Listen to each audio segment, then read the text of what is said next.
성도 여러분 반갑습니다. 오늘 거룩한 주일 예배하고 또 이 시간 이 가정 예배를 통해서 여러분 다시 만나게 되어서 반갑습니다.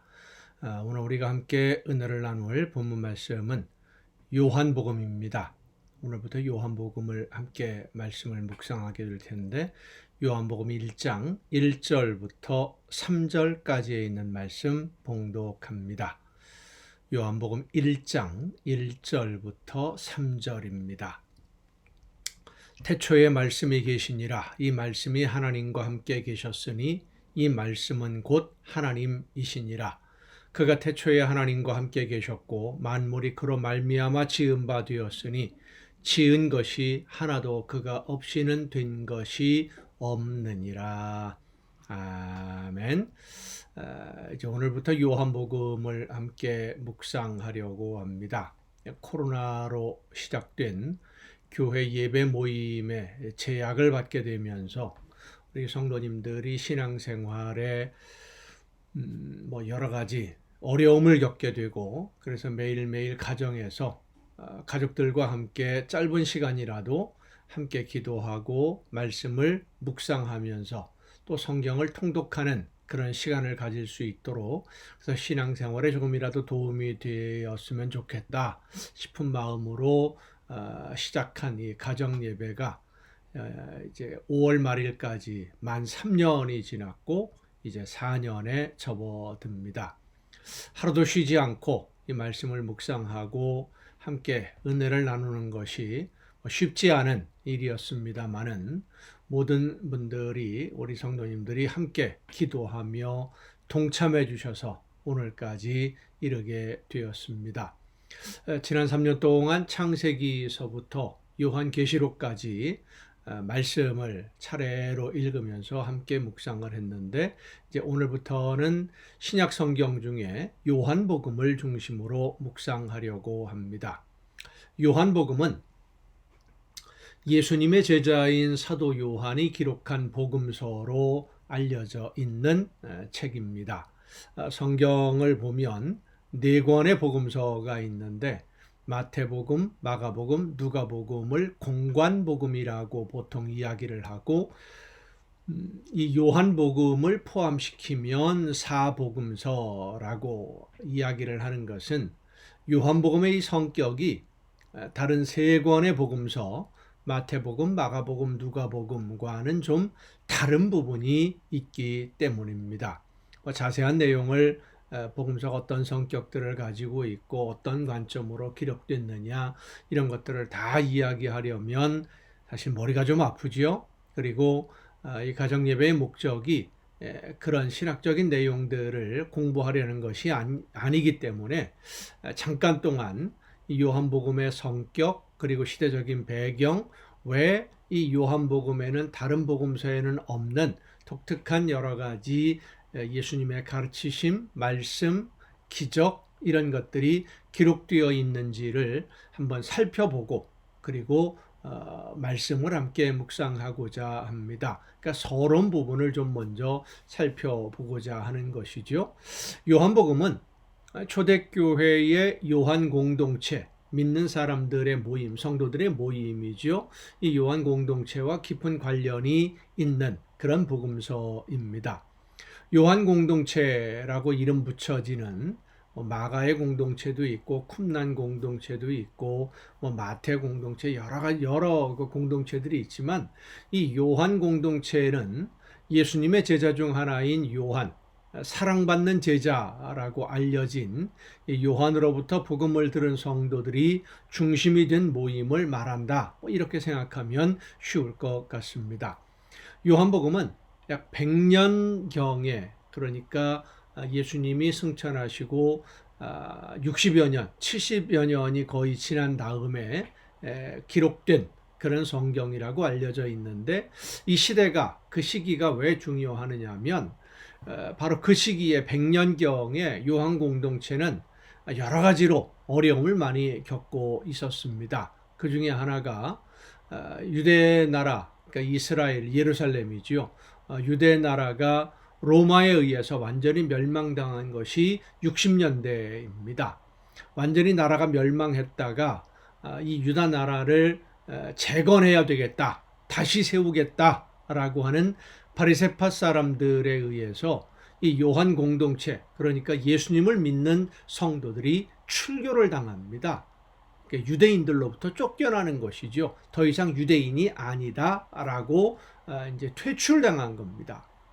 바리새파 사람들이 중심이 되어서 멸망한 유대를 다시 세우려는 그런 움직임이 있었는데, 이 바리새파 사람들은 유대 나라의 정통성을 지키기 위해서 예수님을 믿고 따르는 이 기독교 공동체, 이들을 유대교에서 몰아내는 것으로 자신들의 정통성을 유지하려고 했던 것입니다. 결국 이 요한 공동체, 초대교회 기독교 공동체는 자신들의 민족의 뿌리인 유대인들 사회에서 완전히 추방당하고 오히려 더 큰 저주를 받게 되는, 그들로부터 비난을 듣게 되는 큰 상처를 입게 되는데, 유대인 그 사회에서 추방당한다라고 하는 것은 더 이상 하나님의 약속의 백성이 아니다라고 인정되는 엄청난 큰 충격입니다. 이때 그들은 로마 제국으로부터도 엄청난 박해를 많이 받고 있을 때였습니다. 로마라고 하는 대제국의 박해도 견디기 힘든데, 같은 동족인 유대인들로부터 이단이라고 멸시를 당하고 추방을 당하게 되니까 그들이 받는 충격은 이루 말할 수가 없었지요. 그래서 요한복음이나 요한 서신들을 보면 서로 사랑하라, 하나님은 사랑이시다, 이 사랑이라고 하는 말씀들이 많이 등장을 하고요. 서로 사랑하라는 권면이 아주 많이 등장을 하고 또 강조를 합니다. 사랑하면 너희가 내 안에, 내가 너희 안에 거하는 것이다. 사랑하면 모든 것을 다 이루는 것이다. 사랑이 아름다운 하나님이 기뻐하시는 열매를 맺는 것이다. 이런 말씀들이 많이 등장합니다. 이 서로 사랑하라라고 하는 이 권면은 요한 공동체, 믿음의 그 기독교 공동체가 유지될 수 있는 가장 중요한 조건이기 때문이었습니다.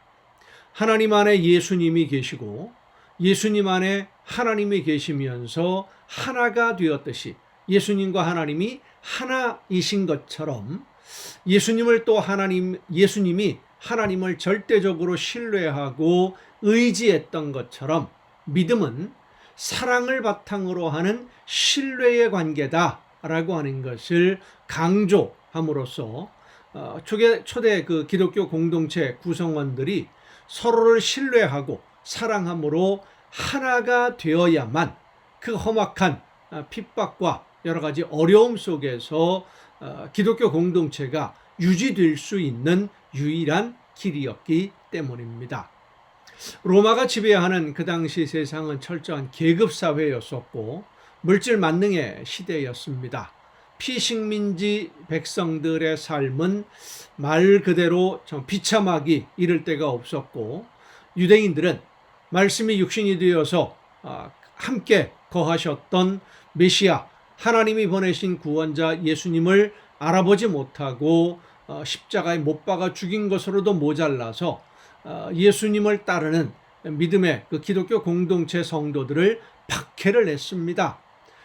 그런 여러 가지 어려움을 당하면서 이 기독교 공동체가 할 수 있는 일이라고는 서로가 서로를 진심으로 사랑하고 서로의 아픔을 보듬어주고 서로를 위로하고 격려하고 그러면서 의지하고 하나가 되는 것, 이것이 무엇보다도 가장 중요했던 것이죠. 그리고 사랑하되 서로를 신뢰하는 관계여야만 했던 것은 줄기가 되시는 예수님에게 딱 붙어서 하나님의 포도나무처럼 끈끈한 사랑의 관계, 온전한 하나의 관계가 이루어져야만 그 극심한 환난과 핍박을 견디며 예수님의 약속을 기다릴 수 있다.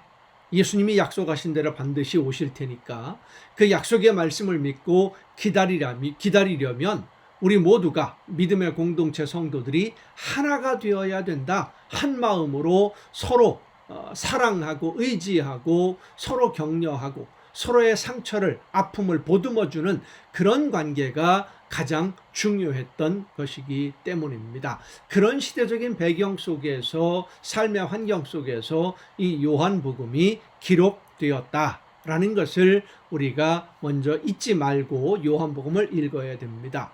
거기에 덧붙여서 아주 힘들고 어려운 문제가 초대 기독교 공동체 믿는 성도들에게 발생했는데 바로 이단의 문제였습니다. 어떤 이단들이 여러 가지 이단들이 많이 나타났습니다만은 그 중에 제일 심하게 그 기독교 공동체를 위험에 빠뜨렸던 이단이 영지주의라고 하는 그 이단이었는데, 이 영지주의에 대한 이단, 그리고 그 나머지 요한복음이 쓰여질 당시의 시대적인 배경에 대해서는 내일 좀 더 같이 살펴보고, 그리고 요한복음을 함께 공부하도록 하겠습니다. 오늘도 여러분 수고 많으셨습니다. 내일 또 이 정한 시간에, 이 가정 예배 시간을 통해서 여러분 모두 함께 다시 다 같이 만날 수 있기를 바랍니다. 내일 뵙겠습니다.